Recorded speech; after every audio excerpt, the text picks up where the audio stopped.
some remarks on this egghead Bernard Harcourt's version of things. So he represents a form of critical theory which in some way how do you say, it's sort of de trop. It's not important in a way, but it's just an aesthetic distraction, as I'll argue also MAGA is. Once we see the technological essence operative in all of Western Dasein. So this equals up to the thesis of Hegel crashing. It doesn't really equal the thesis of Spengler, because Spengler was only talking about sort of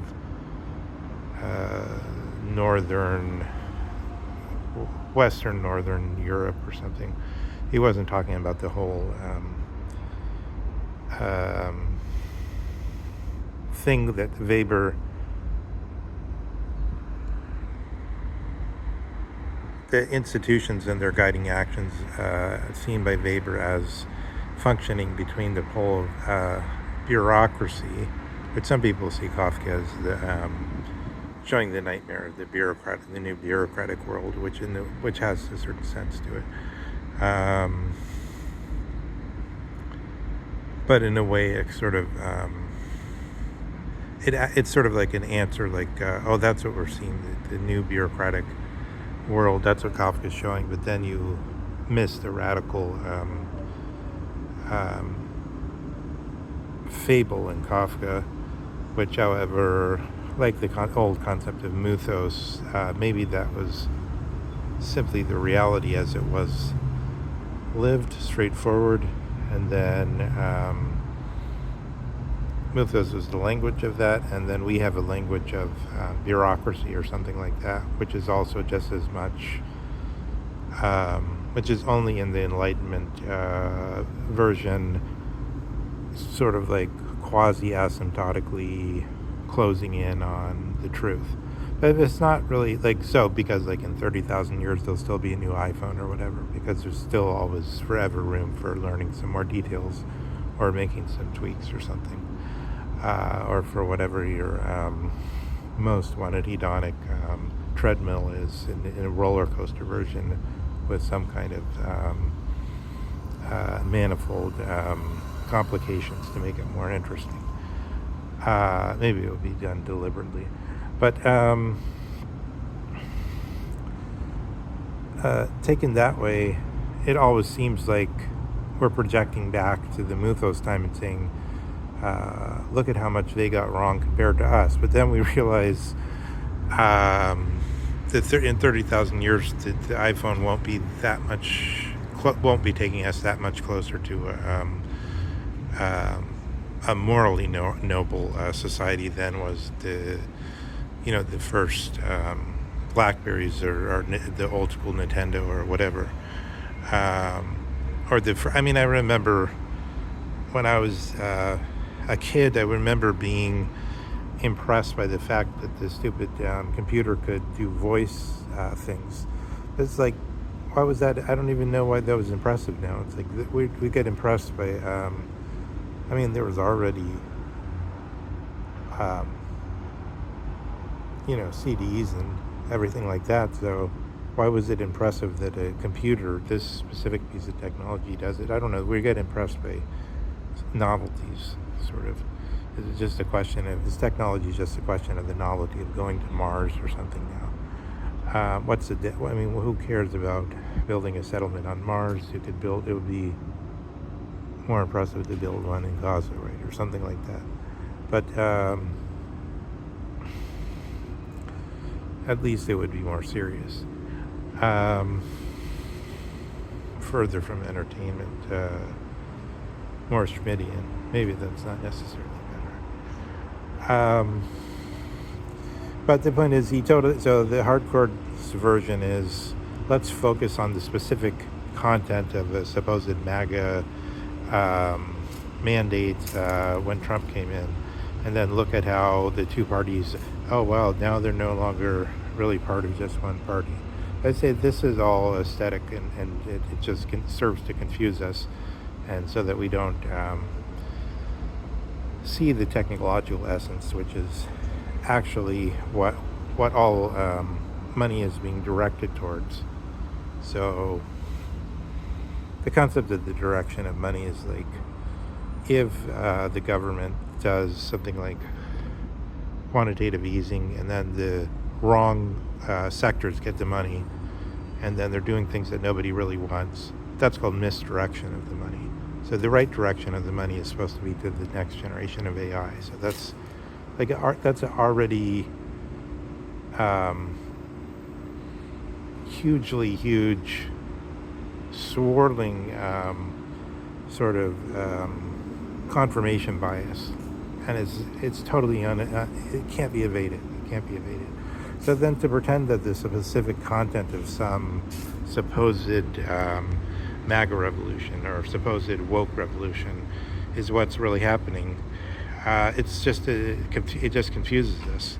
What's actually happening is that, so to go back to what he's talking about Max Weber. So that's why I was bringing in the Weber's version of the world is bureaucracy as against charisma, for instance. Nobody theorized this notion of the charismatic leader before Weber. He just pulls this out of the air, and he does it in the because he's come up with his and Zauberum. He's come up with the so-called demagification of things, and then he needs a word for, and then all of a sudden he comes out with this notion of the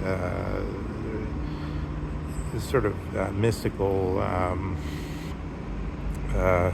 prince of the charismatic leader, which has never been. Nobody's ever people talk about demagogues, but that doesn't have anything to do with this Christian concept of the charisma. But then Harcourt comes out with this a further notion of like a neologism of a some kind of new leader type, and how does he call that? The type that decides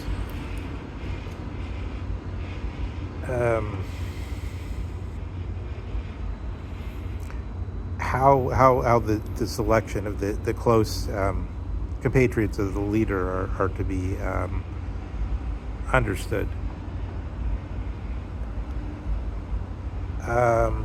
They gave it some specific name. I can't think of. I think a name of it wasn't a satrapy, but it was something that makes me think of Ottoman rule.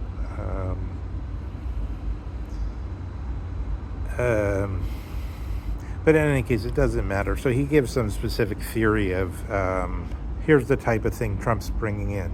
But so my point is, it's not that the idea of bureaucracy becoming large as against a charismatic leader could have been. There was no. You couldn't have said that in the under Louis XIV. You couldn't have said it earlier because there just wasn't that large of a bureaucratic class, and there wasn't the idea that what they were doing was principally technically based, neutral technical skills. So these regimes are totally due to the actual situation. They're not. They couldn't be projected back to ancient Athens. They couldn't be thrown just anywhere. And then, why do they say? So, what's the point of if these positions are opening up, where there is now bureaucracy, and then where there is the chance of attacking the bureaucracy, like Trump is quasi doing, but within the situation with the rise of accelerationism towards the direction of all money. So we should remember, think about it this way. The time of World War II, Keynes was all freaked out that the proportion of the money in the financial markets was almost on par with the proportion of money in the real economy. Now it's far more than 1,000-fold that. So all this 1,000-fold pyramid in the sky of the ability to make people do things 1,000-fold what's actually needed for the daily life. So it's like a Imelda Marcos thing with the shoes. It's like this is why we need a Caldor text, by the way. But in any case, and it's so these people are spending 1,000-fold what the society actually needs to exist, and they must continually have a direction for it if they're to sort of keep the whole population that does all the unnecessary work going. So in a certain sense, it's like it is a Chinese finger puzzle in that if it were to merely stop, then you would really have to have what Hayek recommended also, by the way, is some kind of basic income and also some kind of general change in the culture that stopped this game of pretending that employment, gainful employment where money's coming in, is the same thing as physical labor, which it totally isn't. And then you get all these people pretending, oh, I'm a working man, blah, blah, blah. And then you look at what they're actually doing, and they're just sitting around drawing a paycheck. And some of them don't even need the paycheck because they have a lot of money coming in from their relatives, but they just want to be able to say, oh, I'm a proud working man or something like that.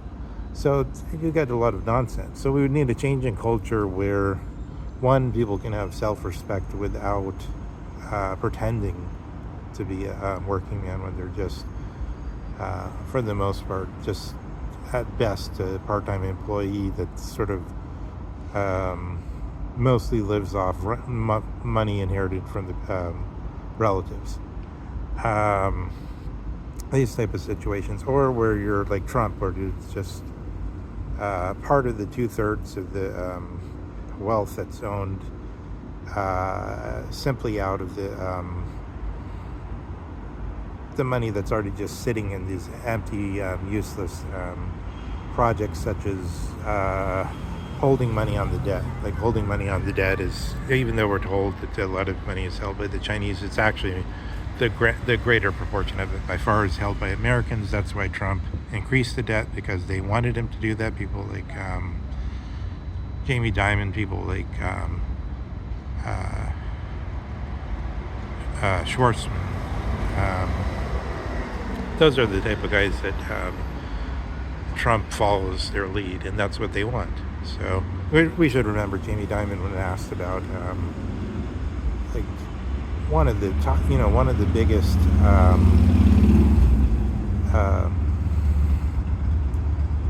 clients of his bank.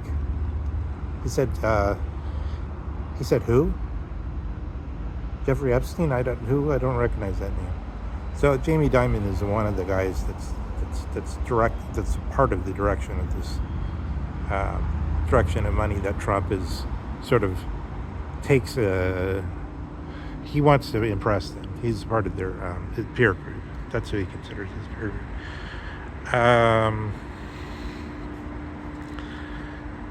But all this, even though it's happening in a specific way because it's Trump, it's basically, it would have had to happen anyway, because that's where that 1,000-fold bulk is headed. But that's almost like a Marxian way of looking at it, like, oh, the economy is about this.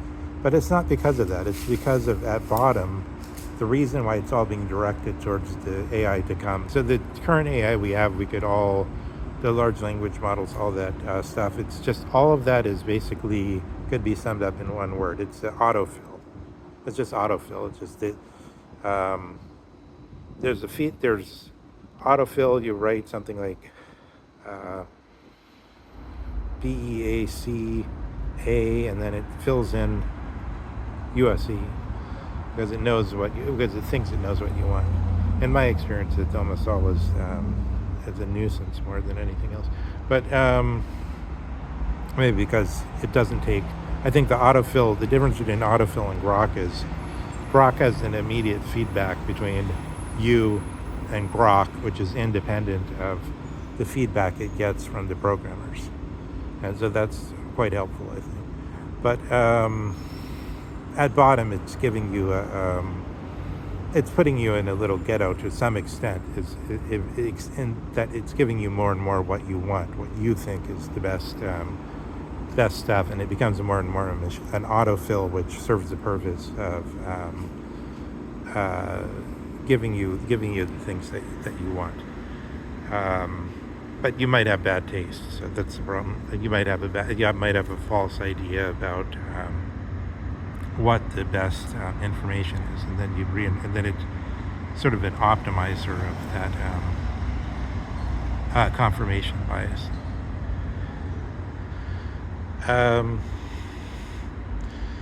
But the next, so the point is, that's the current AI. That's what we're calling AI. But the next AI is what they're calling the agential AI, and by some other names, is AI that could do things like run an Uber, like run Uber drivers, and like pay them, control a bank account. That would be something to look at. So at some point in the future, they're going to have to pass something. People that are doing AI are going to have to pass a law that's going to say that artificial intelligence can issue paychecks, and then at the same time it would be directing people to do all kinds of tasks, and it would become a manager, and it would control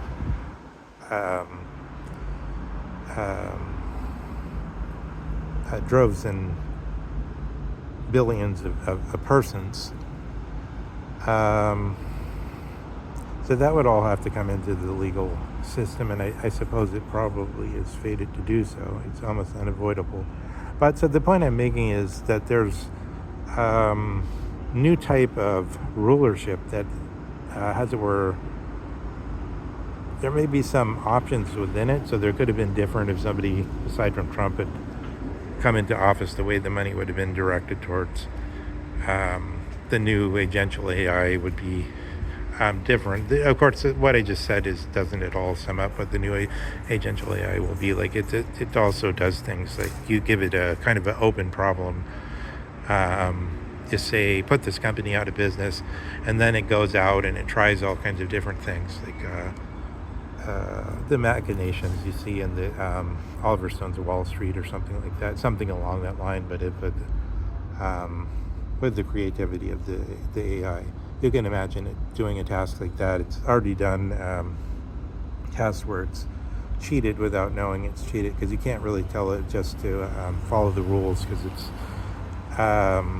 what it's doing already is all kinds of things that don't, like if it's playing chess, writing code isn't really part of the rules of chess or whatever, but it also only learns from examples, so that it has to do something specific that you think is unethical, and then you can say, don't do that again. So like it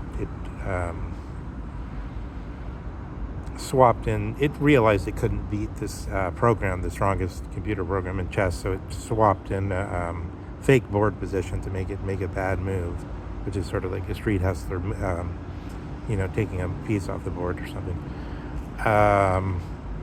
And other things like that, which were unpredictable for the programmer. So it's no longer just an autofill in the simple sense of like large language models, which are just like looking for stuff, and then there's a feedback, and if it's trained by a Jesuit, then it will give you one result. If it's trained by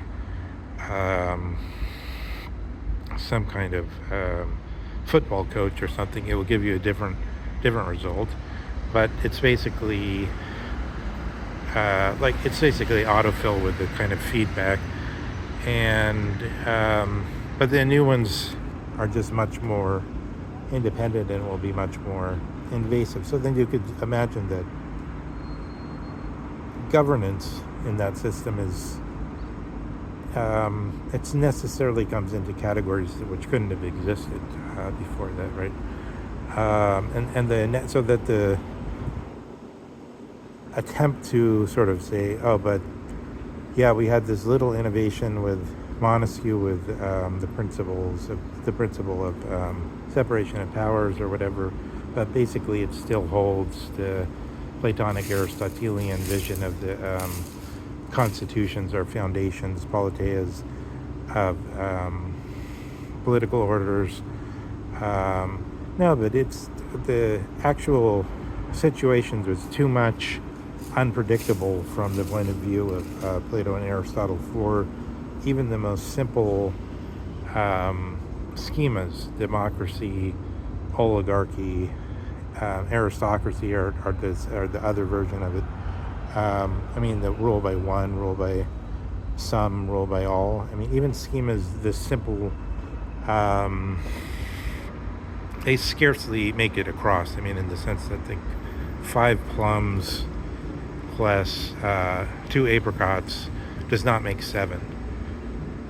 Because counting is something kind of artificial. In the same way, you have this kind of scheme. I mean, counting is artificial. You have to go to the abstraction of a leveled thing where you could just say 7, but it wouldn't be 7 plums. It wouldn't be 7 apricots.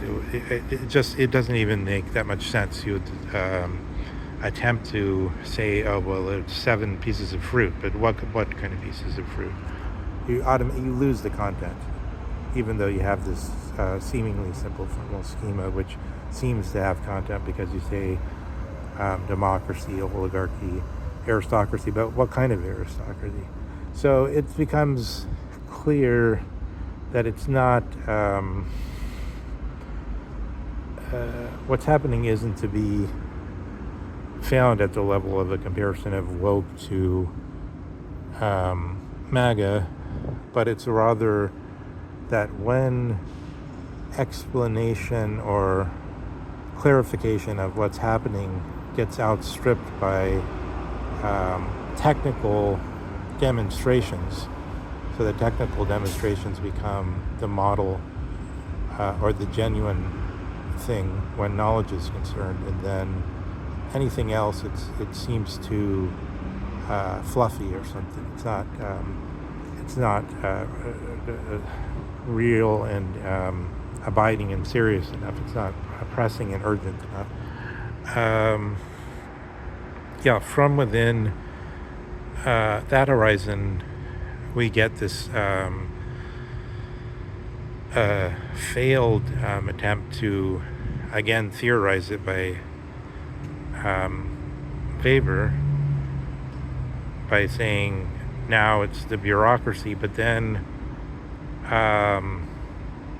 the weakness of anything that the mere stamp collecting character, as it's been called, of anything that isn't basic physics, then comes in. But then basic physics itself is a thing like the cell phones being made again and again. You find some stuff out, then you get bored. Einstein comes in, he says, let's switch our direction of research this way. Somebody else comes in, let's switch it this way. You hoard up some more stuff that's kind of semi-interesting, keep hoarding it up, but it goes on for 20,000 years, 30,000 years, never ends. So it was that really the thing that we could juxtapose against anything else. But long story short, our being has made it so that technical practices and therefore accelerationism has come into the forefront of everything. And I wouldn't say it, and it can't, I guess the point is it can't be stated either as Hegelian or as Marxist, as saying that the idea sort of leads the material culture or the economy, but maybe only by a little bit, or the economy. I mean, Marx and Engels sort of admitted that for polemical reasons they had to be a little bit excessive with their thesis, but what they just meant is by at least a little bit the material economy more affects the way people think. And then all historians, along with, not because Marx did it, but more because Hegel was discredited and because the West could no longer find anything else, over time, all historians, every historian, no matter what their political attitude is, went over to the sense that it's more important to focus on these solid technical changes, innovations of the wagon, whatever, than it is to focus on these every so often great men theory. And then at length you get all kinds of things like um, structure versus particular people, and longue durée, search for the longue durée structures, which end up to be sort of a concept which sort of doesn't make that much sense, because it just goes away from an event. That's interesting. So, all right, I'll end it there. That would be kind of interesting to look at the analysis school as against Heidegger's actuality or Arigness.